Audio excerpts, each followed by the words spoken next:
Hey, hey, hey, welcome to the Sis Me Too podcast, where we dive into the real, the raw, and the relatable moments of adulting. I'm your sis, Lauren Martin, and today we have Amaya Roberson, who is currently pursuing her MBA with a concentration in human resources at Georgia State while balancing an internship at Porsche. She is also the host of the Intentional Intern podcast, where she shares student stories through conscious conversations. I am so honored and thrilled to have her as our guest today as we discuss the imposter syndrome and when to ask for help.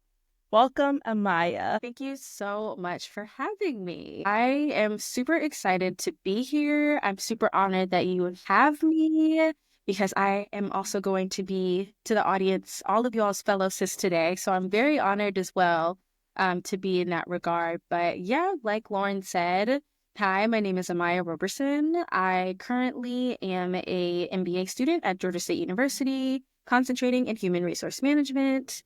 And when I'm not doing that, I am interning at Porsche Cars North America. So for most of you, you know, those fancy automobiles, those fancy automotive vehicles. I have the pleasure of being able to work within their HR department, particularly supporting a lot of those sub-departments as well. So I'm super excited to talk a little bit more about my journey to where I am, but also get into what it's like to face some things like imposter syndrome and probably a lot more than that. So I'm also a professional yapper, if you didn't know, but you'll probably learn that throughout the episode. That's all right, girl, because like you said, we're about to hop into all of it, you know? And you are working for my dream car, one of my dream cars. So I'm like, I might need to hit you up in a few years, see if you still have any connections, get me a little bit of a discount there. But yeah, we are so glad to have you here because I feel like your story and your journey is going to resonate with so many people. I know myself included, I've always asked the question of like, when should I go get an MBA? Is it even going to be helpful, useful? So maybe we can just even kick off there of like how you made the decision to ultimately go back to school and get your MBA. Yeah. So the way that I went to get my MBA was I did not stop after undergrad. So I knew for me personally that if I would have stopped school, I would not have gone back. So I knew I needed to get my MBA or start it right after undergrad. Otherwise, I was not going back. So I applied while I was in undergrad, and I actually had no plans to get my master's whatsoever, like most people, until you have that one instance or that one situation in your life where you're like, oh my gosh, I might need an MBA or I might need a master's in this case. So it was actually one of my senior classes, my senior seminar class, where it was basically divided into two pathways. So my undergrad is in anthropology and I minored in marketing for reference. And my professor, she had, hey, there's this one path for people who just want to go straight into the workforce and get a career. And then for people who want to get masters or people who want to do post-secondary education, whatever that may look like, um, here's this path for you. So I was like, oh, I just want to be one of those people that goes to work. So I don't have to do all of these extra assignments that's associated with all of these people thinking about masters because I'm just not doing that. And then the last time that we had like our last meeting, and she said, hey guys, so we have this first assignment for master's people. This is the last day that anybody can submit it if you're interested in getting a master's. So if you're into it, let me know. And I was just like, you know what? This deadline is kind of getting close, but let me see what they're talking about. Let me see what the assignment is. And after looking at it, I was like, okay, let me just try it. Let me just see it. So after I ended up doing that, I got some really good feedback from my professor. And I was like, oh my gosh, I think I want to do a master's now. So that's how I ended up thinking that I wanted to do a master's and thinking that that would help me in a lot of the endeavors that I'm doing now. Because I knew being in anthropology, you're in social sciences. So we're still STEM, but we're definitely a more creative side of STEM, I think, but we're not necessarily like STEAM for like the arts, if that makes sense. But I knew I wanted to do something impactful, and I knew I was most likely going to do it within a corporation or a business. So why not get another degree that is also helping within business? And at that time, I was interested in HR still. I was like literally just getting my feet in the water with HR because I didn't know what I wanted to do with my life until senior year, which is totally okay for anybody else who's in that same path. But once I saw that there was a HR concentration at Georgia State, I decided to go ahead and say, hey, let me go ahead and do my MBA. And that's really what put me on the path of doing my MBA, because they had an HR focus that I could do it here versus getting like the traditional master's of just human resources. I thought that was the best of both worlds for me to get where I wanted to go and also learn a little bit more about the business aspect of things. Yeah, no, I love that. And when you said you had no idea what you wanted to do as a senior, I'm almost 2.5 years post grad. I still don't know what the heck I'm doing. So that is still perfectly okay. And I think like your story is going to help inspire people or just speak to people that really do want to pursue their MBA right after college. Because I know for me, I was always told like, oh, you can't go to MBA program right after school. Like you need to have at least X amount of years of experience under your belt. Like as someone that's physically going through the program right now, what would you say to those type of people that are hearing that in their ear and being told, oh, you need to get some experience under your belt before pursuing a master's program or at least an MBA? Yeah, that's a great question. I definitely would say for the market that we're in right now, the more skills that you can have, the better. And we already know as early career individuals, we are not necessarily at the bottom of the totem pole, but because we literally were just born later in life, it's like we kind of have the cards stacked up against us right now. We didn't know we are going to have the economy that we're going to have. We didn't know we are going to have the job market we're going to have. And with entry level now, meaning, hey, you need 5 years of experience. I mean, it's just not fair. And I want you to recognize that not a lot of this is your fault in terms of where we are now as a society and the hard job market that we're in. Literally, probably when this hard job market was coming into fruition, you were probably like in high school living your best life. So it's literally like none of this responsibility necessarily lied on you. So make sure you level set yourself there and understanding I have to do more because of the environment that I'm in, not because there is something wrong with me. You get what I'm saying? And so I want people to remember that. And then when you're also evaluating, oh my gosh, these people think I shouldn't get my MBA until blah, blah, blah, blah, blah. We'll also use that same thing of what I just said of people think I should have X amount of experience. There are so many ways that you can get experience, even in college, even in high school, that amounts to that amount of experience. Nobody would say you should apply for a master's after college or you should attend graduate school after undergrad if it wasn't a common thing. Like graduate school after undergrad is very common. A lot of people do it. For some people, it gives them more time to even think about what they want to do if they're doing another program. The more that you're in college and the more you're just in a space of learning in school, you have more flexibility than the operative person.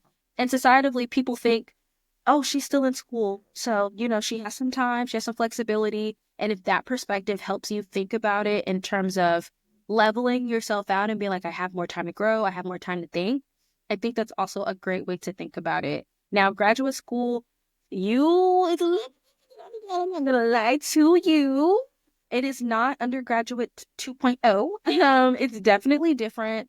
Master's classes or master's degrees may not take as long depending on your concentration. For reference, my undergrad was 2.5 years. My master's is 1.5. Those two things are not the same. Even though I had more credits to do for undergrad, the work is more challenging in master's. And I mean, that makes sense because one, it's a degree that you're getting by choice. So you have to think about that. And remember, when you're in the thick of it, it's a secondary degree by choice to bolster you up more with the knowledge that you already have. But also, too, your master's does not have to relate to what you did in undergrad either. So that also allows you to develop more skills that don't necessarily have to do with your undergrad, which means you have more career mobility, more flexibility, more ways that you can pivot and do what you want to do or create that career field of your own of that dream job. So always just keeping those things in mind of like, hey, let's be aware of like, these are the foundational things. And also thinking about financially, FAFSA does not exist for graduate school. You have loans, but there's no financial aid. That is not really a thing versus undergrad. You may have financial aid and all of that stuff. But there's still even ways to work around that as well. Like there are graduate assistant programs. There are programs on campus where they will pay for your tuition or waive your tuition if you work for the school. So there are really great opportunities that lie within grad programs, whether it's your career center, having more time to have that LinkedIn Learning premium subscription if your university offers it. There are so many valuable things about graduate school that sometimes you just don't have all of the time, even in undergrad, to learn. Because undergrad, you're so focused on like, I need to get this degree because I want to do this and I want to get that career. Like undergrad has a lot of energy around it of what's next in the future versus your master's. A lot of people take that at their own pace. You don't have to complete it in 4 years. You can have up to 5 years to complete it. Some people do it in 4, some people do it in 2. You have more flexibility because this is your learning. This is your voluntary learning. And I think all of that, when you put it into perspective, the pros definitely outweigh the cons if that's the season of life that you're in, thinking, I'm 55% on board with the master's. It's more than 50, so start looking at programs. Yeah. No, you're right. And like you said, it reminds me of ownership. Like you said, with undergrad, it's not saying that people don't choose to go to undergrad, but because of the society we live in, it is forced upon a lot of people. Versus, like you said, with masters, people a lot of times are taking that initiative or saying, okay, this is something that I want to do for me. And I've seen that even with my own friendships that I have, again, being 2.5-ish years post-grad, a lot of my friends now are choosing to go back to master's programs and, get that advanced degree for whatever their reasoning may be. So that definitely is so true. And I think that's why I want to kind of change the conversation or push the conversation forward to being someone that's currently in a master's program and you speaking about how it is so different from undergrad. So what do you do when those feelings arise of like, do I really deserve to be here? Like, this is so challenging. Am I going to make it through? Almost that imposter syndrome starting to creep in a little bit. What do you do to overcome those thoughts? Yeah, I would definitely say one, in level setting this conversation, I want people to understand where I'm coming from with imposter syndrome. And I think one of the biggest ways to do that is like a definition. So like the American Psychological Association talks about that people with imposter syndrome have this like ongoing fear that they're going to be found out or like a mask is going to slip, basically feeling like what will happen if people basically remove my mask or it comes off and people think I'm not able to do what I've already been doing. You have to recognize also sometimes, even with that, you're saying, what if people realize I'm not able to do what I've been doing? You mean the stuff you're already doing right now? Yeah. And it's funny to say it now, but like when you're in those predicaments where like, oh my gosh, am I doing enough? Am I blah, blah, blah, blah, blah? Like it really doesn't hit you that it's like, girl, you wouldn't be where you are if it weren't for this being your time. Like things don't just appear for you to take them and you just don't, like if it's meant for you, it will find you. And if it found you in this time that it's supposed to, just go with it, be present with it.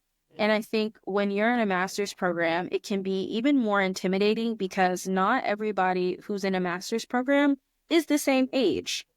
You have people that are senior, seasoned, tenured professionals, like at their companies. They go home to their kids. They go home to their wives, their husbands, their partners, everybody. And then you have people who may be younger than you. You may have that one prodigy that was graduating top of their class in high school and they're 16 getting their MBA because undergrad was no sweat for them. So this is another degree. They're collecting them like infinity stones. And you have to recognize you're in the middle of that and you're feeling like, where do I belong? What's my genius? What's my talent? And you also have to recognize that it's okay not to have one.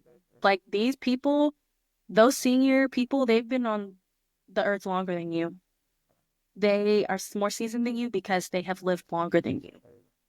And that's sometimes just the end. They have lived longer than you. They have more experience. Why? Because they're like 15 years older than you.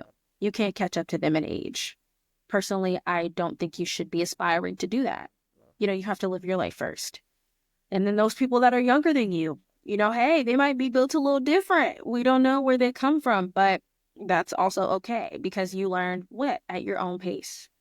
You can't compete with them in age. You shouldn't try to compete with anybody, to be honest, in your master's program because it's not a competition. All of you are walking away with the same degree.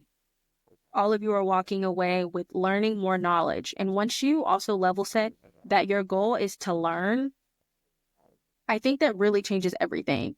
I do think because, again, where we live in America, things are very individualistic. So it's almost every man for themselves. And collectivism has been on the decline and on the incline. It's been just kind of going up and down. But I think a big part of that is we all aim to compare ourselves just uncontrollably. Like it just happens where it's almost like you have this inherent nature of when you're taking a test, everybody immediately after you close your laptop or whatever you're using to take the test. So what did you get? So what did you get? Oh, you got an 85? Oh, okay. And they're like, what did you get? And then sometimes you go silent if it's not an 85. Or it's, oh, I got a 92. And then suddenly that person who has an 85 is like, well, what am I doing wrong? None of you are doing anything wrong. You're learning at your own pace. You're getting the grade that you got because this is just how you learn. Maybe there are some concepts that take a little more time to learn. Maybe there's some concepts that come easy to people. You have to remember to just focus on yourself. And I know that can be so hard. And I say that as another person who's consistently doing this every day, who's always just having to remember, hey, the more I focus on me, the more I'm present on me, the less time I have to worry about them. And even then, why am I worried about them? And when you have no answer and you're just sitting with yourself in silence of like you're just comparing, there is no real reason, the more reality kind of hits you. In that way, if you're not doing anything wrong, you're just comparing yourself against a goalpost that's not even yours. So you're pushing yourself even further back because you're looking at someone else's goalpost. And it's just not beneficial. So you really just have to keep those things in mind. And they're tough. Never saying any of this is easy. Imposter syndrome happens at the worst of times. Sometimes it can happen at the best of times too. But the goal is really just, again, to ground yourself. Remember, you're here for your goals. You are not in this master's program because you wanted to compare tests with Shadi, who's 16 at the front of the class. Never been your goal. They were never your why in the first place. So why are they being a part of your why now? Yeah. You touched on one of my biggest things. For me, I'm always like, Lauren, you have to stay in your own lane. Because like you said, I will admit, I am the first person to compare myself to people, especially if I get on social media, whether it's Instagram or even nowadays it's become LinkedIn, and I see someone posting about this with their business or someone else just got a new job, and I'm like, what? And I'm realizing too that, like you said, it's the culture that we grow up in, but also when we're younger, we're all on the same path. We all go to elementary school, middle school, and just continues on the same path. So it's a lot easier to say, okay, I'm here and they're there. But then when you graduate college, it's kind of like, okay, now there's so many paths and so many different directions. So when some person's heading this way, you're heading this way, it makes it seem like you're further apart, but really you're a lot closer than you think. And like you said, we're all going to different destinations anyway. So it doesn't matter. And I know it's definitely easier said than done. So like you said, I think the first thing is recognizing that you're comparing yourself and kind of willing it in from there is at least what I try to do, is say like, hey, okay, stop comparing yourself to this person because it's not going to make anything better. In fact, it's just going to make you feel worse. And the second thing you mentioned is knowing your why. That's such an important thing in life, especially when you're going after something that's going to be challenging or something that's going to be hard. You have to remind yourself of why you're doing it in the first place. So in those hard days, you can kind of just motivate yourself to keep going. So with you, you're juggling so many things. I mean, you have a podcast, you're in school, you have an internship. So do you mind touching a little bit on your why and what your motivating factor is? Yeah, I'll be so transparent with y'all. My why changes every day. It changes every day of why I do what I do. The bounds of what I think I'm able to do are constantly expanding every single day, every single week. I'm very lucky that they don't expand every single hour. Otherwise, I think I'd have way too many problems. But always at the base of what I want to do is I want to be able to create positive and sustainable impact within a curated community, a curated conscious community. So that requires of me to understand the type of people that I want to help, the type of people that I want to attract. And with that, just basic why, that already funnels down a lot for me of understanding what people can I sustainably, positively impact on a day-to-day basis for who I am right now, for the resources that I have right now, for the season of my life that I'm in right now. And for me right now, that's not a lot. Like, I think about the people that I can reach through the podcast. Yes, that's one group that I can impact indirectly in a way. Then I have the people that I support at work. Those people I can support directly. Then I think about people that I support within my personal life and professional life and all of that jazz.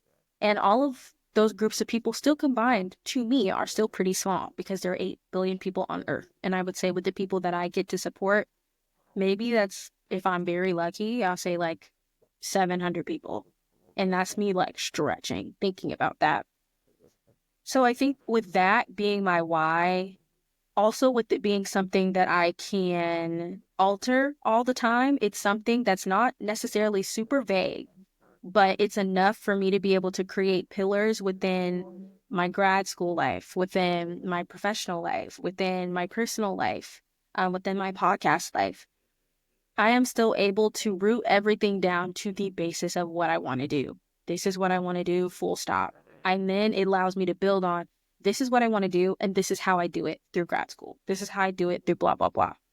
And that enables the more specific whys. So yes, I have one big general why, but is it my only why that I'm focusing on in one way? No. I'm too big of a person with big ambitions to limit myself to just one thing. And then we can clearly see I'm too big of a person to leave myself to just do one thing at one time. I'm a very multifaceted individual. And I've had to come to terms with that even myself of like, I cannot sit around and just do one thing at a time. Do I know what it's like to rest and maybe just do one thing at a time when it comes down to it? Yes. But is that my innate nature? No. I want to be able to support as many people as possible. And I know all of these things that I'm doing right now, what keeps me motivated to doing those things is because it serves my bigger purpose of that why above and the future goals that I have for myself of all the people that I want to impact and how I want to impact them and how I want to be this unstoppable force for a group of people later down the line where when people see my name, they know she's standing on business. They know she's not playing. They know she's someone valuable. They know she's someone who is worth having in a corner because she knows, you know, I can provide impact for you. I'm going to make something shake for you. Even if I don't know what it is, trust. Y'all know that whatever it is will be dealt with, like at some point with something. So I think that's my biggest motivator, especially when it comes down to what goals I have for myself next. And then also, it's a goal that is not just external. I'm able to flip it inwards to myself as well. I think a lot of the goals that we have and how we produce our whys don't necessarily focus on what that why means to us internally in terms of how it can serve ourselves. So beyond just that fulfillment of like, yay, I did a great thing, amazing, that's cool. But how is that filling up my cup as well? So when I am low, when I'm depleted, how am I able to flip my why to serve myself? That positive and sustainable impact that I want to create through conscious connections, I have to be able to do that with myself first. I have to be able to do that step with myself first. Otherwise, I'm not able to fill up anybody else afterwards. So how am I having positive and sustainable impact with myself? Am I meditating? Am I reading things that are allowing me to learn more new knowledge? Am I letting myself breathe and not doing everything everywhere all at once? And talking about conscious connections, do I have a conscious connection with myself? When you recognize that your why is so rooted into you as an individual and you want to be, it's like sharing other parts of yourself with the world, but intangible impacts. All of that comes together to really showcase who you are. I think, and this might be so annoying to some people, I love when I see people on TV and they're talking about people and they're like, it's something about that girl, or something about that guy. It's something about it. Like, he just impacts me. He just does something. He just does something for this group of people. They're just really that person. And they're like, I can't put my finger on it all the time, but when I interacted with this person, it felt so XYZ.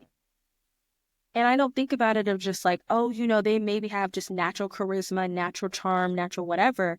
But I think about that's so interesting that that person, even though they couldn't put their finger on what it was, they interpreted it to still be a positive moving force for them to where it was a positive interaction, a positive impact. So it's even still things like that that really enable my why of what I want to do. And now the paths that I'm taking to do them. Will I continue to have this much on my plate for the rest of my life? I don't know. But I definitely take what I do have presently and move with gratitude all the time as I'm remembering of course, because I am still very young. There's still a lot for me to learn. And just like how I want to do things every single day and new things pop up, I'm also changing every day. Like who I am right now, I probably won't even be this girl like 2 months ago. Like, or 2 months. I probably wasn't me 2 months ago. But 2 months later down the line, I'm probably going to be like, oh my gosh, this significant thing has changed about me. Or still figuring out, hey, why do I feel a little bit different with myself? And still, I'm constantly refiguring myself out all the time because I'm just at that age where it's like, I'm still trying to figure out what are just like, I got my bare values here. Now it's like creating those standards because you just see everything all the time, especially in the space of social media, towards like, oh no, I need to have my standards locked in. I need to have what matters to me, my core values and everything. They're going to expand as I get older, or some things are going to change as I get older. So it's really just adapting all of who I'm becoming to what's never going to change, which is my duality of the why, how it's still going to be able to serve me while still being able to serve others during whatever the season of life that I'm in. Yeah. No, I absolutely love that. And I feel like that's why we connected the very first time we spoke, is because I feel like we're very similar in terms of like we have very big visions and we really do have a passion for helping other people, even though our audiences may be slightly different. Because for me, I kind of stumbled across my calling or like what I love doing, which is really helping women and uplifting women. And over the years, that has changed. And I realize it's changed, just like you said, as I've grown as a person. When I first started, I was helping middle schoolers because I was early in my high school career. Then I went to high schoolers, and then I went to college age, and now I'm helping women in their 20s because guess what? That's the stage of life I'm in. And I almost think about this, is maybe a weird analogy, but what just popped into my head is like, think about how so many companies change their logos over the years. Like if you look back at pretty much any company, they change their logo every 10 to 20 years as the company continues to evolve, right? So we as humans have to do the same thing. We still have the same mission, or like you said, the core values and core why, but it may be wrapped a little bit differently. It may look a little bit different. And so just as you continue to go on your self-discovery journey and continue to relearn yourself over the years, just take a little bit of time to reflect back and say, okay, who am I now? And does that still match the mission and my why of what I'm chasing to do now? I think that's really important. And sometimes people forget that, or they get so upset and frustrated with themselves. But like you said, that's just a natural thing of growing up, especially for people that are in our age of your 20s. You're going to grow and evolve so much throughout your 20s, and that's to be expected. Yeah, it's going to feel really sick. I'm not going to lie to you. It's definitely going to be like, girl, what is going on?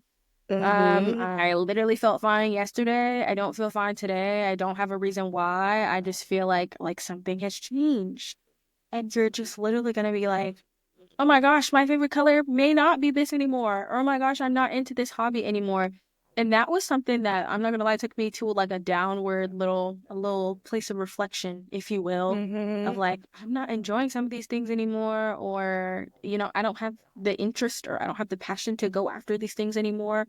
But I'm still an ambitious person. Just because I don't have the passion for that one thing anymore doesn't mean like I'm still not on top of my ambition. Trust. Like I will still be standing on Business Mountain forever. Like I won't even say until someone knocks me off because it's just not happening. But this is the time that you will not want to be, but you will need to be the most patient with yourself. And it's like, nobody can do that for you. And the more I go through this every day, so like I'm preaching to y'all when I'm preaching to myself, when I look in the mirror every morning, I'm like, hey man, let's get this bread and let's not fight.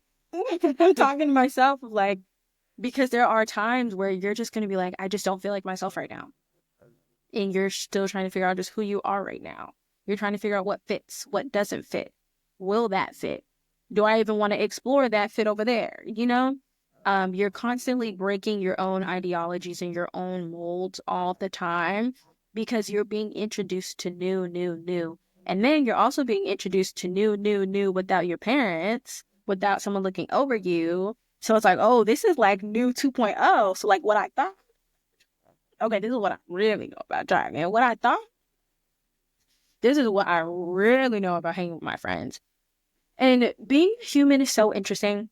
It's also probably, again, one of the hardest things you will ever do. Like literally just existing. Existing is hard. But when you are trying to live, you are trying to be someone who is with purpose, someone who is constantly engaging with multiple perspectives all the time of people. And that can be a challenge. You know, you are constantly learning how to have interpersonal relationships with people all the time, how to interact. And then when those start people, like imagine your whole friend group, they're probably all going through the same thing as you. The people around you that are your age, they're going through the same thing as you. So they're constantly trying to figure out what's going on with them. And then all of y'all, there's this one person who's going to be like, hey, who wants to go out for food later? Now you're still doing the same thing. You're still doing the hustle bustle of trying to learn yourself, but now you're at Chili's getting triple dipper, trying to figure it out with everybody else around you. So it's not something that's just going to be something that goes away. It's going to be something that should be met with curiosity and met with compassion and met with gratitude, because it's something that is enabling you to always do better and always push yourself to always just explore what is out there. And that's really what will end up helping you develop to who you want to be. But also, as you're still being guided by whatever your core values or your core passion is, that stuff will be like your North Star and your guiding light. So I always think about, I may be going through all these changes right now and thinking about, oh my gosh, I have to worry about insurance in 5 years, or oh my gosh, I have to worry about like y'all pay for birthday dinners and like all this new stuff that you're learning, and just about being adults and going into new old friendships, all the things. You have to have yourself at some point. Like you have to have some guiding things or some foundational things about yourself. Even it's just if you know you love turtles, get a turtle plushie and hang on to that thing for dear life until you can't. Um, just meet everything you don't know, meet it with something you know. It's so much easier to go through something. It's so much easier to be on a roller coaster when you have that little bar that you can hang on to. So much easier to go on like one of those bridges that are super high in the air and tied to trees and stuff, because you can hold on to a rope. As long as you can find some type of, not necessarily like lifeline, because I don't want to call it the only thing that helps you survive when you have support systems and stuff like that. But as long as you're in it with yourself, you ain't never gonna get lost. Like even if y'all are still, you're fluctuating with yourself and who you want to be, the core why of what you do, why you do it, how you do it, just know like no one's gonna be able to do that like you. So you might as well just embrace that and just keep moving forward through all of your challenges, even if it is against yourself. Like there's always going to be something to help you. Yeah. I think that's a really good tip, to find something about yourself. Like even if it's your like, I guess, identity, personality, something, because I think a lot of times, especially again going back to just our culture here in America, we like to that thing to be our title, in terms of whether that's a job title or maybe you're a student and you really do well at school. And then it's like, okay, you're going through all these transitions in your 20s. What happens when you're no longer a college student? What happens if you get fired from your job? What happens, like all these what ifs can happen and take that away. And that's when people are so quick to just lose themselves, because the thing they're holding on to as their only identity is now gone. So I love that you're giving people other ways to like identify themselves and say, this is who I am, outside of those generic titles that are usually our go-to there. And then you're bringing up something, this is going to completely change the conversation, but friendships. You're talking about people changing, friends changing. We have to bring up, I don't know if you've experienced it, but I know I definitely have, outgrowing friendships. Because as you're evolving as a person, sometimes you all just don't evolve together and you end up kind of growing apart. Have you ever had to navigate those situations? And yeah, let's chat about it. Definitely. Like I haven't had to do it probably more so than maybe like commonly seen or perceived. I've probably had to do it, I think like one or two times probably. And it wasn't like the typical, oh, we're just not vibing with each other because we're going in separate directions. It was like I was making changes for myself. They were not. It was not going to work anymore. Yeah. And that's still something of outgrowing friendships, but you try, right? You try to figure out, let's get back to what you used to know. But that doesn't work. Like when you're healing, you're going to go towards a new space. You may go towards a new lane, and that may cause you to leave some people behind, like being completely transparent, because not everybody can fit into the new growth bubble that you're thinking about or where you want to be. You want to push yourself to be around like-minded individuals all the time, or you want to push yourself to be around people that you aspire to be. Now, you might face some really, really harsh realities with that, because sometimes the people that you want to be may not be who you actually think, or where you want to get. It might have to take some looks in the mirror to be like, oh, I need to double back a little bit and look at some of these things first before I can get to where I want to get. And I think one of the key things I'd say, even for me, was the optimal form of communication. The person that I think can communicate the best in my entire life. And this, I consider this a friendship first. And remember, all of your friendships, they're still relationships. So, and I think that's a whole nother disconnect of like, people do not view their friendships as relationships when y'all really need to, because it is a type of relationship. And I think that also allows for a lot of disconnect when you're thinking about getting into deeper conversations and what it means to be a good friend and what it means to be a bad friend. But I think one of the key things, or one of the key people that has really shown to me, like, hey, I'm going to help you get where you need to go, but like, I've also had some really big breakthroughs, was my current partner, like my current partner right now.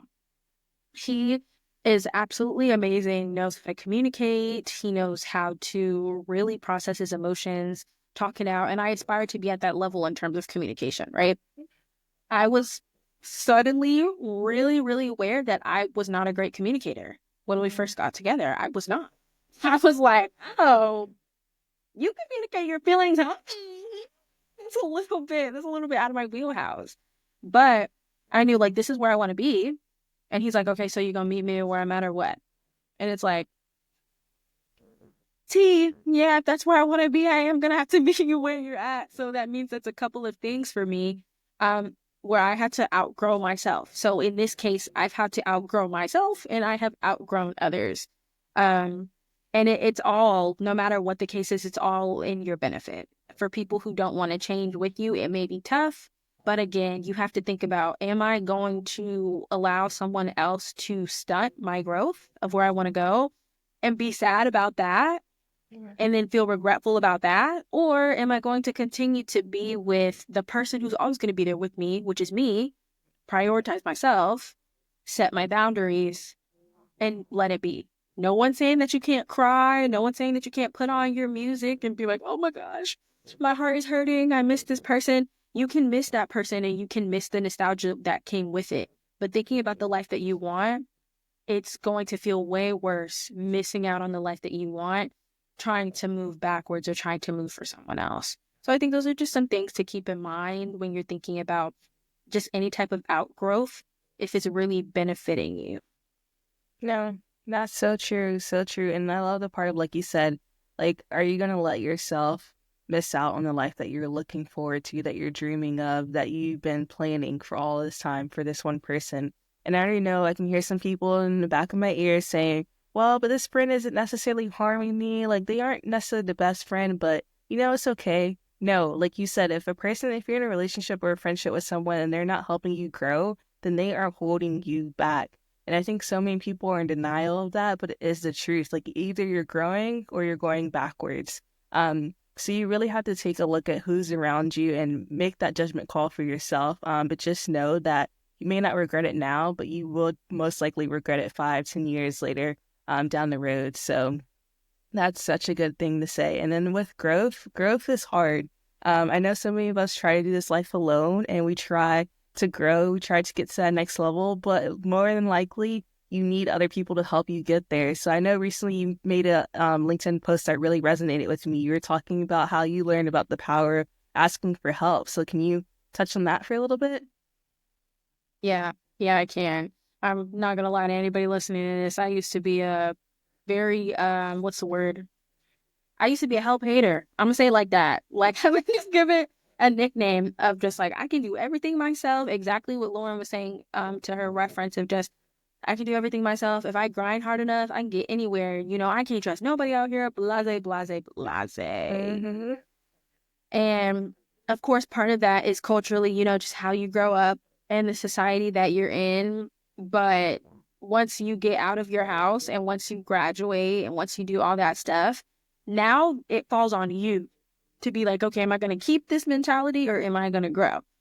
And either way, you're going to feel it. You're going to feel it if you decide to keep that mentality. So it really hit a time for me where it's just like burnout over and over and over. And being ambitious, but also being someone who is isolated, they do not want the help. So they will not ask versus someone who wants the help but won't ask.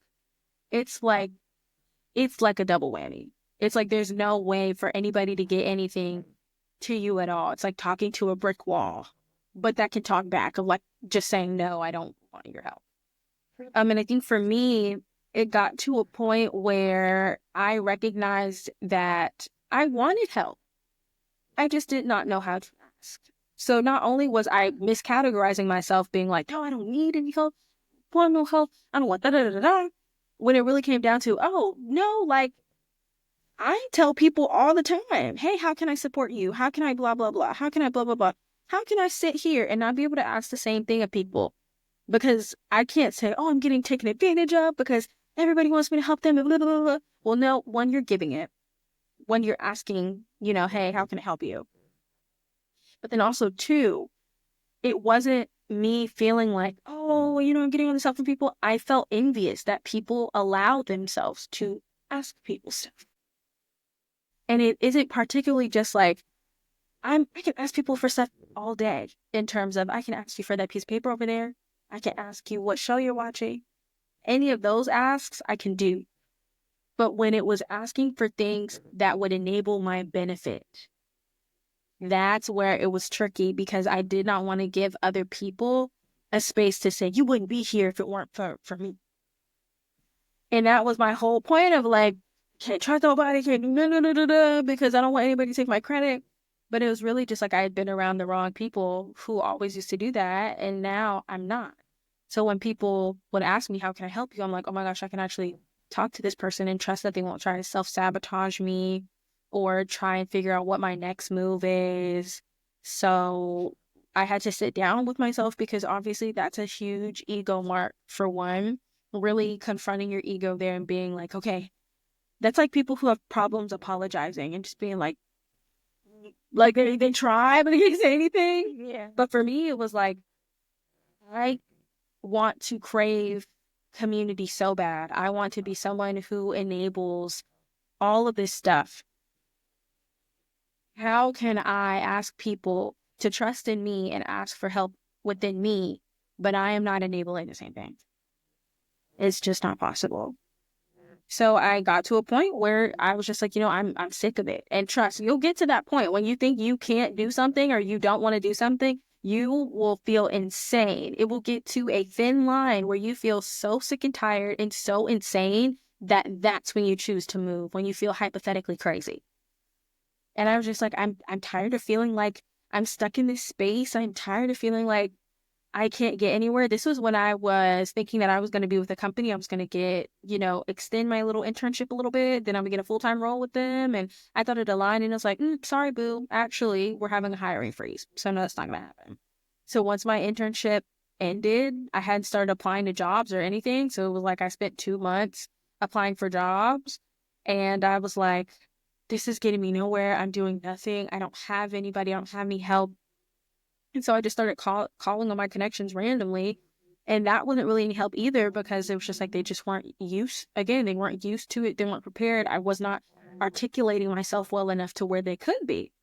So after that, after being lowest of the low, and I got to a point where I was like, yeah, no, I feel insane doing all of this work, application after application after application, nothing. I used that time wisely. I also wasn't in grad school at that time. Like I was taking a semester break because I was heavily just in a space of anxiousness and anxiety was taking over. It was a really bad time for me.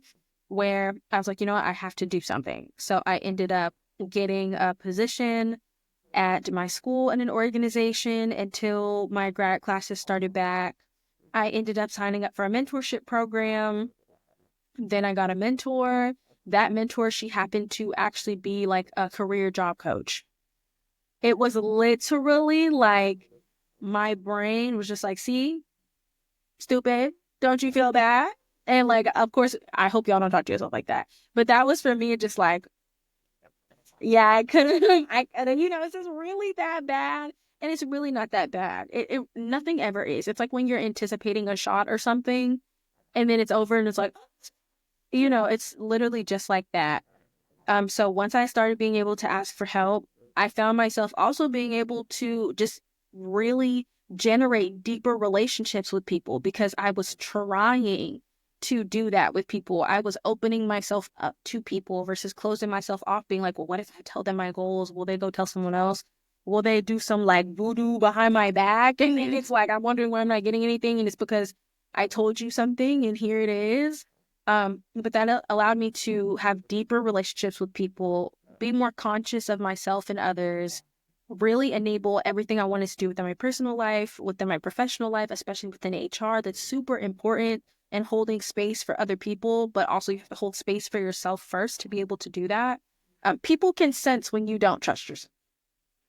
Mm-hmm. And I want people to think about that. We always talk about people can smell fear, people can see sadness, all that stuff. People can also see when you don't trust yourself. When you second guess yourself. Second guessing is not bad, but when it becomes a pattern, when it becomes a routine, people will start to see, do you trust yourself? And when you are giving people the opportunity to assume anything, it will never be that great. It's very rare that you get good people who will assume the best versus assuming the worst. Because humans, we have this negativity bias that comes first. It's much easier to feel negative than it is to feel positive. It's much easier to say something bad about someone than to say something good for a lot of people. So don't do that. Don't give people that opportunity. Even if you don't feel super sure of yourself all the time, still show up like you are, Still show up like you are, because I guarantee you, if you're saying it like this, it's your presence that carries, but also, hey, she's going to come full on swinging about this. Let me talk to her about, hey, I like what you did there. Let me show you how you can make that better. Versus, okay, we don't have anything that we can work with here that we see within her. So it feels like building up an entire tower versus, hey, let's just polish the glass a little bit on one of your windows. You know what I mean? And that all of these lessons came from one simple thing of just asking for help. And I have developed probably faster this year than I have in any other years prior. Because I asked for help. I got what I wanted. I met some phenomenal people. I still meet phenomenal people every day because of those phenomenal people.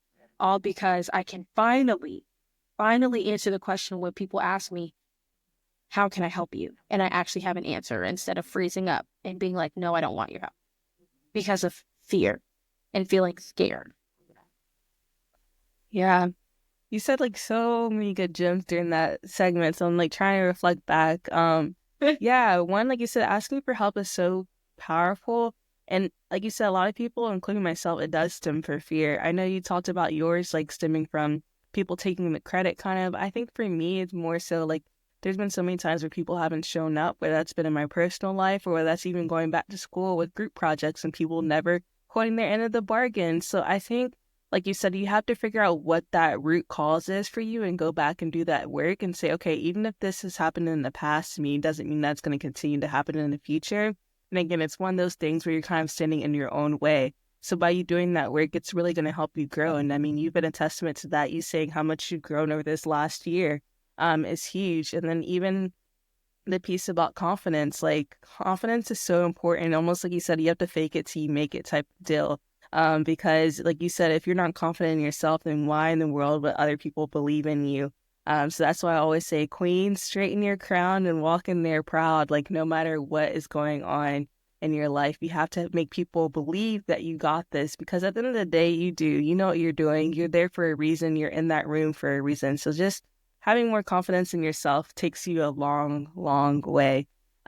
Well, I want to kind of, before we wrap up, I wanted to ask you if you could give one piece of advice to anyone navigating this season of their life. So maybe someone that's in grad school, that's kind of in that process, or even someone that's in an internship and hoping that kind of converts into a full-time offer. I know you've already given so many good gems today, but maybe if you can either summarize something or even drop something new on us. Mm-hmm. Yeah, honestly, I know one thing that I wish that more people would just say to people is good job. I'm proud of you. Wow. And like, yeah, so we should be saying all the time. But I noticed, like, this is one of my reflections of just like, and maybe to some people this might seem like a crazy thought, but for me, it's like every time people say, I know it's cliche, I tell people it's not. Because you literally don't know who you're meeting. You don't know if anybody has been told I love you before. You don't know if people have been told great job before. You don't know. You just never know. And I think about like there are 5-year-olds, there are 4-year-olds out here that have never heard those things ever. They sound cliche to you because you have heard them more, and that is a gift. Being able to say something is cliche is a gift because that means you've heard it more than once. And so in empowering people, how you've been empowered, whether that's through social media and hearing it, people directly saying it to you, make sure that you're also paying that forward. Let everything be a cliche. Like that is like my top saying, let everything be a cliche. If it means that people are empowered, if people are motivated, I don't care. Let everything be a cliche. And until that is the case, nothing is. Nothing can be taken for granted. Nothing cannot be appreciated. Nothing can be, no stone can be unturned, essentially.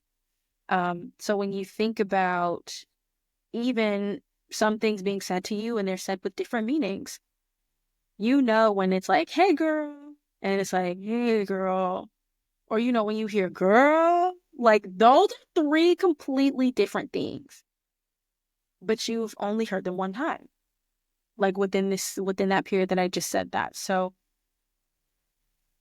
appreciate things when people say those to you. Give those things back to people. Those things are not cliche. And make sure that you're just paying it forward. Again, those are things that everybody deserves to hear. So no matter what path you're taking in life, no matter what you're doing, make sure you can offer up those words that someone has said to you to someone else. And do it more than once. You never know the impact that it carries with you. There's one phrase that has carried with me, and it was just told to me last year, that like reduces my anxiety so much in a way that I'm like, oh, you clocked me, but you clocked me in a good way, where I was stressing about something. And I was actually stressing about my podcast. That's actually what I was stressing about. And I was like, oh my gosh, I feel like I'm not doing enough, or I'm not doing enough views, or blah, blah, blah, blah, blah. Like this was in the first 2 months of the podcast. And they said, hey, I think you need to recalibrate your expectations. And I was like, oh, you blew my mind.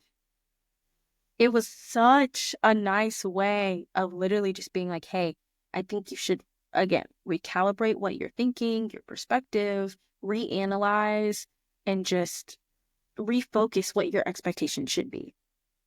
Not dogging me out, not being like, girl, you're doing too much, but that's just something, a philosophy like that has been ingrained in me to be like recalibrate my expectations towards myself, towards other people.